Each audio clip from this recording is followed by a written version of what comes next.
Hey Photo World, welcome back to another episode here on TakeandTalkPics.com. This is another episode from the former podcast. Please subscribe, hit that notification bell, and join the email list. Let's get to that 1,000 subscriber marker so that way I can add a new video every single week. Enjoy.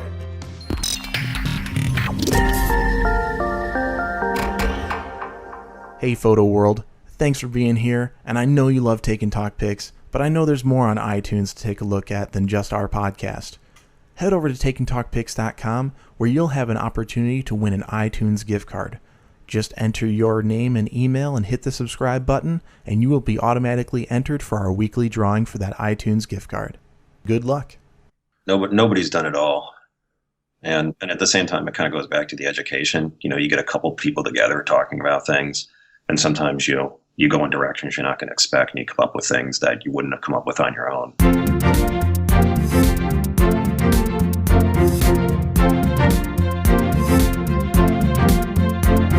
Welcome, Photo World, to Take and Talk Pics. This is episode 2.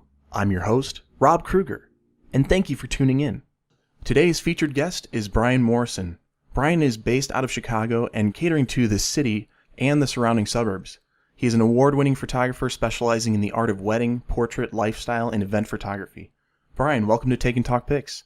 I've given our listeners a brief overview. Go ahead, introduce yourself to Photo World. As Rob said, I'm Bryan Morrison. I do a lot of kinds of work in the Chicago area. I do weddings, portraits, events, a little commercial work. It's pretty much whatever comes in the door, and I enjoy having some variety in my business. Doing different types of work. I think it keeps you on your toes a little more than doing one thing all the time. Awesome. I was taking a look at your website, seeing a ton of your work, specifically on the weddings. Is that the majority of what you pursue? It's a good portion of it. If I do 15, 20 weddings a year, I think that's pretty good. Absolutely.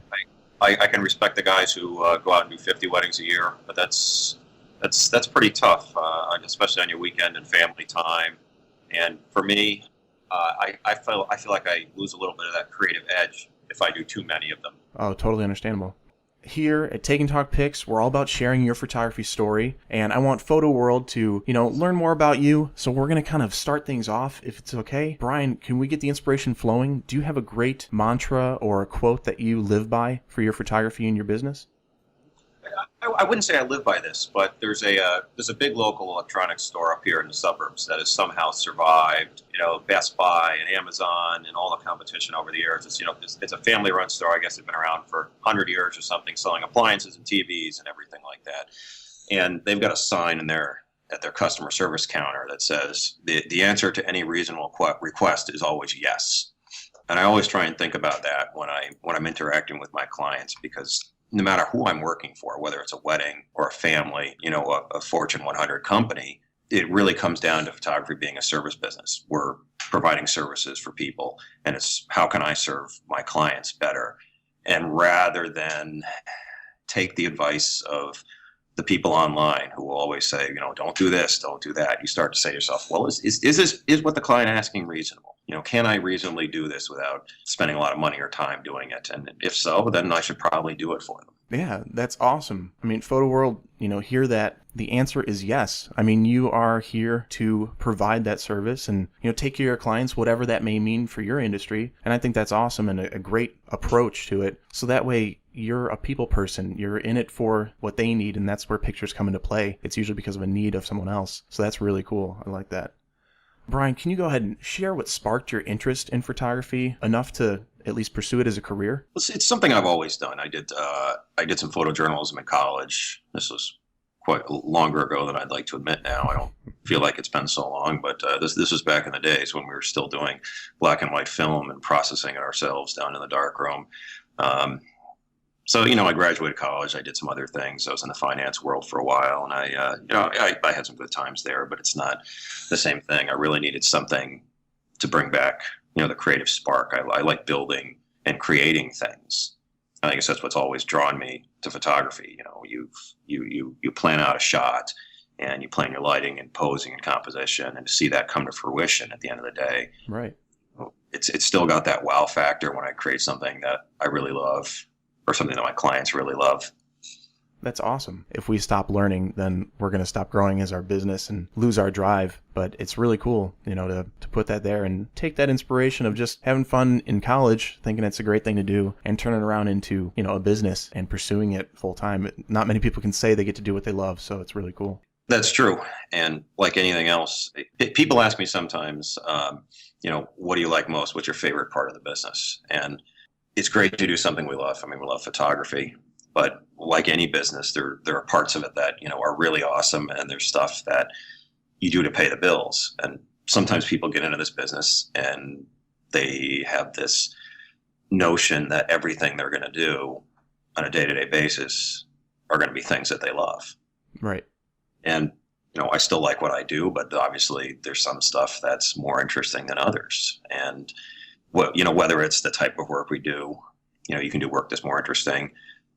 You go from that to just the day-to-day minutia of running a business. You got to deal with accounting and advertising and paying the rent and paying the bills. You might find yourself saying, "Well, I want to be a photographer," but yeah, you've got to do all this other stuff too. Right. People forget sometimes. I always have this, mindset. It's like I have no business doing business. We're artists and we're creatives, so we fall in love with this passion for photography, and then it's hard to take that step to create it into a business because there's a lot more background that people don't really get to see. We're not displaying that. We're putting out our work. You take those ups and downs and you just go with it. So it is. If you love what you do, it's really worth what you put into it. And I think this is a good segue into the next one here. Can you share with Photo World like a time that you had to learn the hard way? We all have those failure moments, but we learn from them. Can you share one? Bring us right there of, maybe a story that happened with a client or whatever the case might have been. All right, I'll bring up an interesting one, and it sort of segues it with the awards you were talking about earlier. Because I didn't get there overnight. This was about 5 years ago where I entered my first photographic competition, and I had been to the PPA convention, Imaging USA in Nashville in 2010, and I met a guy there who said, "Oh, you got to, enter the local competitions and work your way up to the big international one." So for some reason, I decided it was a good idea to show up 2 weeks later at our local PPA affiliate, Professional Photographers Association of Northern Illinois, and I showed up with a case and just entered without knowing anybody, without having really seen it happen, without knowing very much about it besides what I could find online. And that was kind of a sobering experience because you think you're really good, and then you go in there and the scores are just kind of, average, maybe a little above average, that kind of thing. Right. Like, wow, these people got some really awesome work. How can I work my way up to this? And why isn't my work scoring like theirs? And you start to get into all that, and you realize there's all the details in a photo, are just so important. I mean, you get that imposter syndrome in everything we do where, I still get it today where I'll have a shoot where it just didn't feel like the right kind of day. And you're just like, man, did I butcher that? And you start second guessing yourself. Hopefully, and I find it with my own work that it's not the case usually, but I kind of get in my own head and get in my own way. And we all have that, especially when you get a little reality check that it's like, maybe I wasn't ready for this, maybe I need to work my way up. But the fact that you went for it got you so much experience to, okay, so next time I think I know where I need to be. So, taking those chances isn't a bad thing. I think you're right in that we can get too comfortable with what we're doing and start thinking we're hot stuff all the time. Maybe it's good to have a little doubt, it keeps you on your toes a little bit, not sleepwalk through a shoot. When we're considering our jobs and going forward, there is some repetition. You have to have some systems in place. And I'm wondering, what is a good piece that you have in your workflow that you think it's very important or maybe even most important to implement in your workflow for all or a variety of jobs? It's more of an all-encompassing philosophy.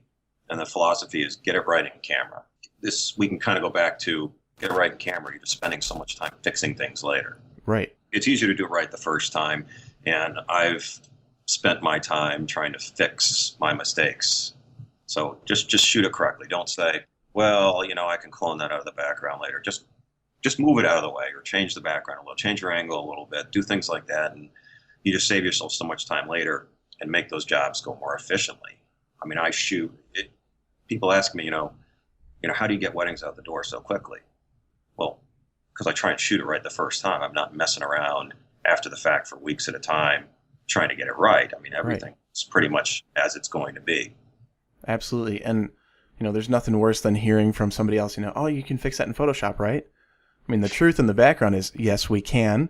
The better reality is I'm not being paid the time for, using that time. So, no, I can't. You're shooting a job, a wedding, or an event, and people have ideas about this kind of thing, and you have to educate your clients, and let them know, what, let's just do this, let's do that. Oh, that headshot didn't work out. You know what, take a look in the back of the camera. We kind of know what we like, how you feel. Oh, you know what, let's turn you a little bit more if you don't feel comfortable. You get it all the time where people know what they look like photographed, and maybe they need a little education in your talents and abilities to make sure that they're not just relying on the fact that you're going to retouch out 20 pounds that they want to lose. That's not how it is, Get it right in camera. Well, we can take 100 pounds off people, but it's just not going to be believable at the end of the day. Right. I mean, it's just, they'd be a little confused, who is that? So we have a really wide range of listeners, people just getting ready to start their business, maybe students thinking about starting a business. And then, I think the main target for Take and Talk Pics is a group of people who have their business and they've kind of hit a plateau. They want to know what to do, where to go next. Getting success in their business and growing a little bit, is there something that you believe helps lead to that growth and success? Is there something, maybe it's going to conferences and just keep up the education? What would you say is a good thing to drive that? Education is key, of course. And not to disparage the internet, because obviously we're online right now. Right. But there's a real tendency for people to say, well, I can find everything I need online. There's some truth to that. There's so many educational websites and videos out there. It's easy to forget that there's still some value to doing things face to face. The affiliates of, Professional Photographers of America have, bluntly, to be blunt about it, they've been kind of struggling for the last few years with all these online opportunities. The national organization has been fantastic, but the local organizations have had their challenges. And I think people think that they can just go online and get everything they need. It's not the same as being in person. It's really not. Even if you can ask questions online, there's a certain difference to being face to face with somebody and being able to say, well, how'd you shoot that particular shot? Why did you light it like this? Why do you do projection sessions for your portraits instead of just doing everything online? A lot of little questions, and there's so much value in being face to face with people that you just can't get. So I think people think they can get everything online. Well, that's not necessarily the case. And I'm not disparaging the value of it because, like I said, we're online now. Right. Yeah. I mean, there's a time and place for everything. And I mean, if you talk to most business owners, very successful CEOs, whatever it is, they're going to tell you that networking is key. Getting in front of people, knowing your team, knowing your audience, knowing who's a part of this along the way, it's huge. And something about that face-to-face, like you said, you can go to these online video resources and, get a lot of great information there. That photographer is only sharing as much as they want to share in that setting. Face-to-face, you can ask real questions and there's a trust that's already built because you're right there. So they can share a little bit more than they might have otherwise wanted to or thought to do so in a video setting. There can be an amazing candidness face-to-face that you're just not going to get. Right. Elsewhere. People can open up and maybe give you a little tip or trick that you wouldn't have, picked up online. Right. And like you said, the networking aspect. I mean, I've met so many photographers through local groups. I've gotten great information from them, but it's also an additional resource for you. I mean, I have friends now who are a lot of friends who are photographers. Right. And I can bounce stuff off of them, say, maybe my client, didn't like this work. What do you think of it? Is it good? Is it not? It can be hard to judge your own work sometimes. Absolutely. Well, we're our own worst critic, so I mean that helps too. Get in the way of things. There's also the danger of us falling in love with our own work too much. You got an idea in your head, and you're like, this is gonna be awesome, and you shoot it, and you think it's awesome, and you show it to other people, and they're like, nah, it didn't really work out, and it can be hard to detach from that and say, separate your love of what you did from the reality of how it actually turned out. Right. Yeah, I teach at a college at DuPage in Glen Ellen, Illinois, and I get that with my students all the time where they're really excited about, maybe their final project and this particular one image, and it could be a good shot, but it may not fit the project as well as they might have thought. It's kind of a different direction or something like that they're just too attached to it that it gets in the way and kind of hurts rather than helping now. Totally understand that when seeing it. I'm a victim of that, where I get a shot and I'm just like, oh, this is great, and you start telling everybody and they're kind of looking at you like, is it? I don't know, man. Like, maybe you should get out there and learn how to shoot. So, it happens all the time. We've all been there. Right. It's a constant struggle. So can you share with Photo World a time where you kind of felt it, you had this I made it moment as a photographer?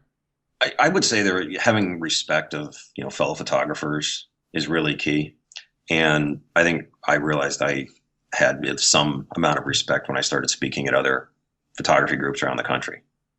That said to me, hey, I thought I was pretty good, but having other professionals want to bring you in as a speaker and give, various kinds of programs, that says to me, well, hey, they really do think I'm a decent photographer. And those are the most important people in a way.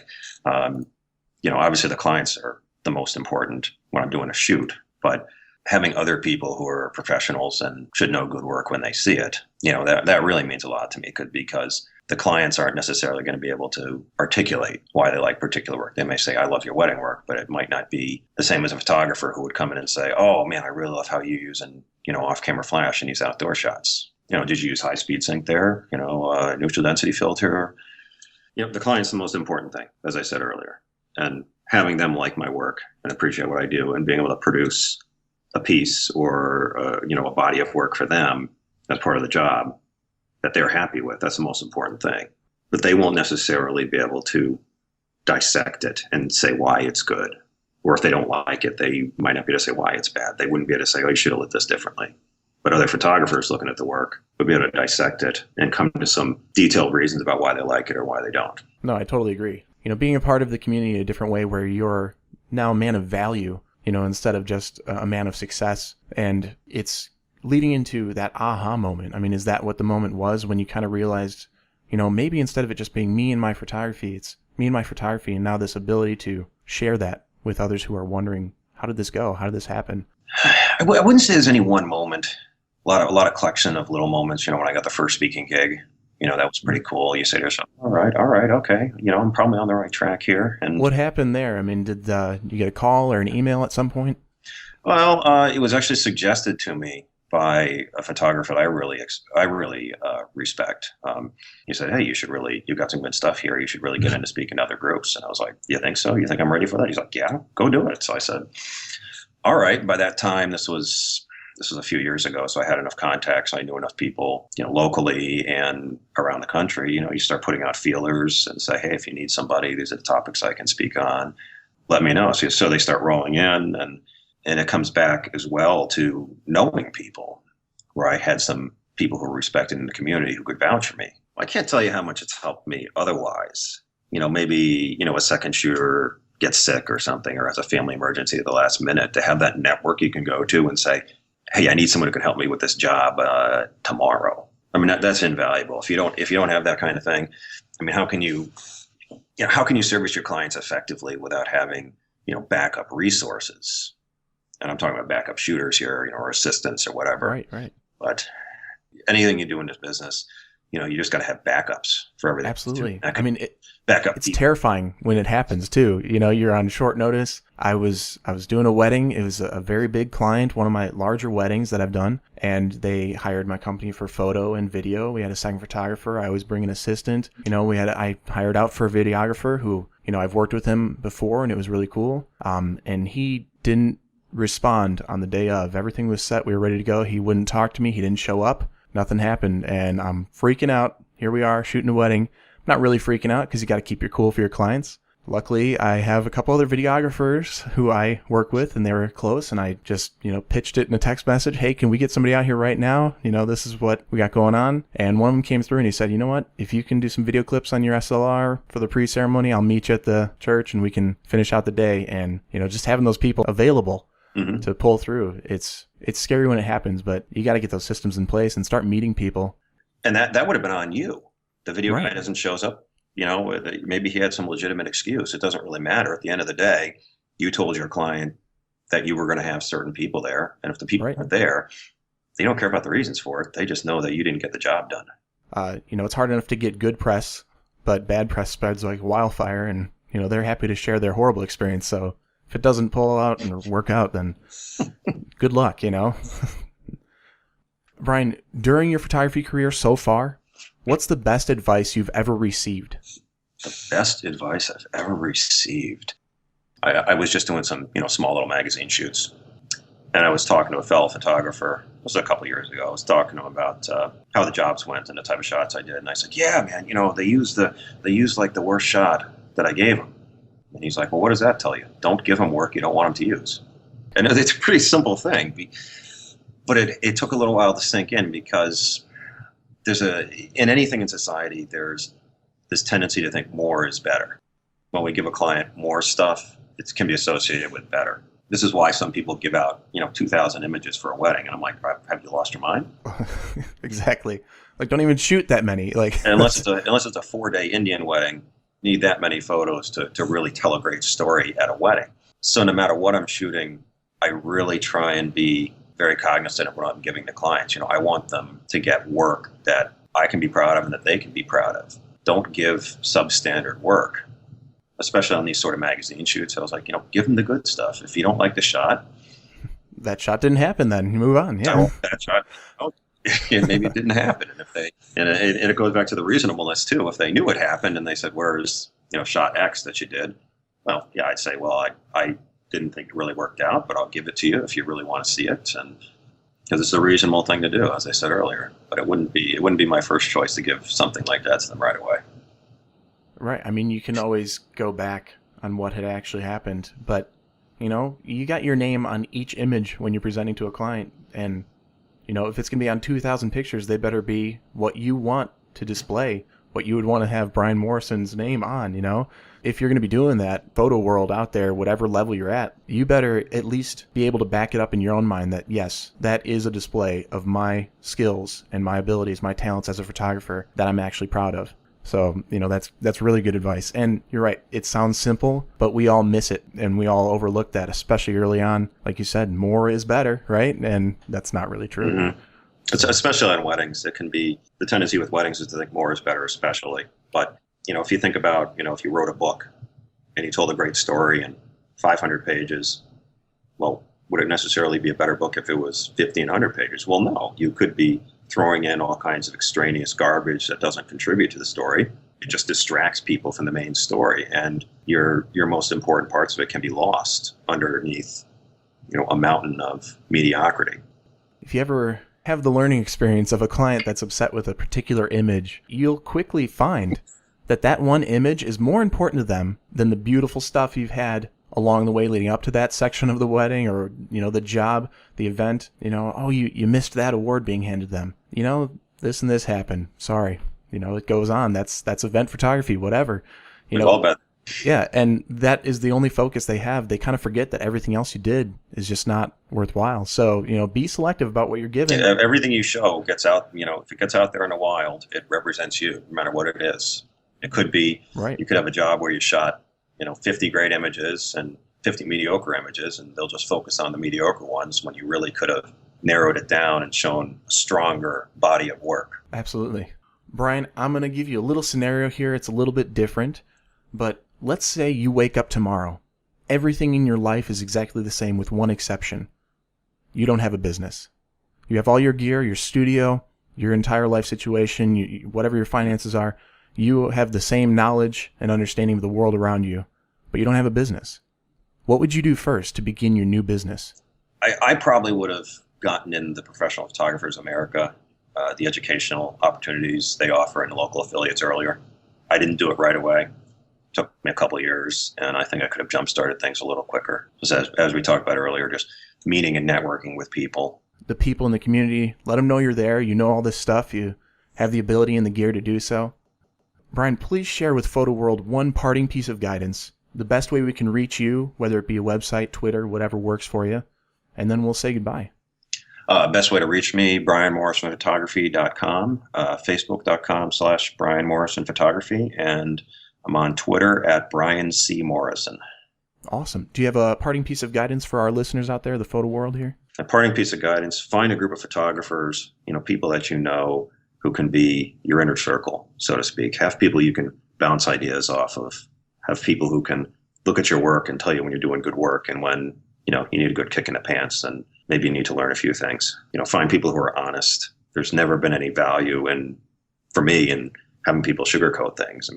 Tell me why this print sucked. Don't say, well, it's okay. No, tell me that the lighting was wrong or the composition's poor or, give me concrete things that I can use. I don't need people blowing smoke about things. I want honesty. It doesn't help me if people aren't honest. So I feel like I've cultivated a group of photographers, people that I know around the country who I can ask real questions, and we can help each other with our work, and that's been invaluable. So Photo World, there you have it.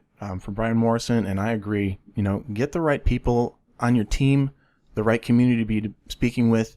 Constructive criticism is extremely valuable. And, yes, we put our heart and soul into these things, but, you can't take it too personally. It's a learning experience, and you're just on that learning curve. Bryan, I can't thank you enough for your time today and sharing such great value. Photo World thanks you, and happy shooting. Thanks, Rob. Take care.